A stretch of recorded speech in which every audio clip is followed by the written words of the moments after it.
வெள்ளக்கார விதைச்சி வச்ச சீமக்கருவலை எப்படி நெத்து இருக்குது பார்த்தீங்களா? மழை சீசன்னு, கோடைக்காலம் மழை சீசன் இப்போ கொஞ்சம் வர ஆரம்பிக்குது. கோடைக்காலமாக இருந்தாலும் அதனால் கொஞ்சம் மழை கொஞ்சம் பெய்யறதுனால எவ்வளோ செழிம்பாக இருக்குது பாருங்கள். இந்த காய் நெத்தாக உதிர்ந்து கீழே விழுந்துடும். ஆடு மாடுகள் அது ரொம்ப விரும்பி சாப்பிடும். இந்த நெத்தை பாருங்கள். மழை தண்ணியெலாம் அவ்வளோ தேவையில்லை இந்த மரத்துக்கு. சிம்மக்கருவளைக்கு அங்கங்கே கிடக்கு பாருங்கள். தரிசு போட்டான்னு வச்சுங்களேன், பூரா சிம்மக்கருவளையாக தான் இருக்கும். இது பாருங்கள், சிம்மக்கருவலை. இது முள்ளாக இருக்கும். இந்த விறகை வெட்டி சுப்பி தீ எரிப்பாங்க, சமைக்கிறதுக்கும் எரிப்பாங்க. ரொம்ப பெரிய விறகாயிடுச்சுன்னா கம்பெனிகளுக்கு, ஆலைகளுக்கு தீ எரிக்கிறதுக்காக வெட்டி அனுப்புவாங்க. பெரிய பெரிய இதாகிடுச்சுன்னா. சிம்மக்கருவலை தரிசு விட்டுட்டோம்னா, விவசாயம் பண்ணால் விட்டோம்னா நிலம் பூரா அந்த சிம்மக்கருவலை ஆயிரும். இது பாருங்கள், அந்த பக்கம் நாங்கள் கரும்பு போட்டிருந்தோம் வேலிக்கு. இந்த பக்கம் பாருங்கள், ஒரு சின்ன செடி எப்படி வந்துருச்சு பார்த்தீங்களா? பூ நடக்கு பாருங்கள், நெத்தை விழுந்து. இந்த சிம்மக்கருவலை ஆடு நல்லா சாப்பிடும்.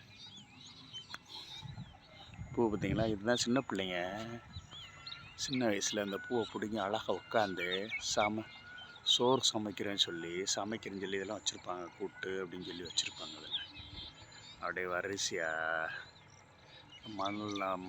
மண்ணில் வீடு மாதிரி கட்டி இந்த பூவெல்லாம் பிடுங்கி வச்சு அழகாக விளையாடுவாங்க சின்ன வயசில். காய் பாருங்கள்,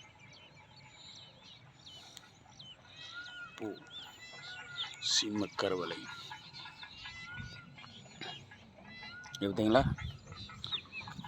எங்கே பார்த்தாலும் விவசாயம் பண்ணலைன்னா அப்படியே படர்ந்து இது இந்த விதை அங்கேயும் விழுந்து ஒரு நிலம் பூரா ஆயிரும். மஞ்சனத்தையும் அதே மாதிரி தான்.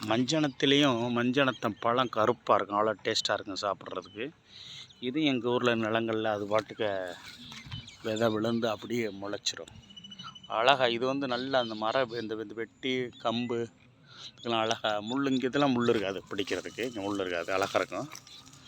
அப்படியே போயிட்டே இருக்கும். இந்த காய் காய்ச்சிருக்கு பாருங்கள், இங்கே இதாக இருக்குது பாருங்கள் காய். இது கருப்பான பழம் நல்லா இருக்கும், கருப்பாக இருக்கும் பழம், அழகாக இருக்கும் பழம்.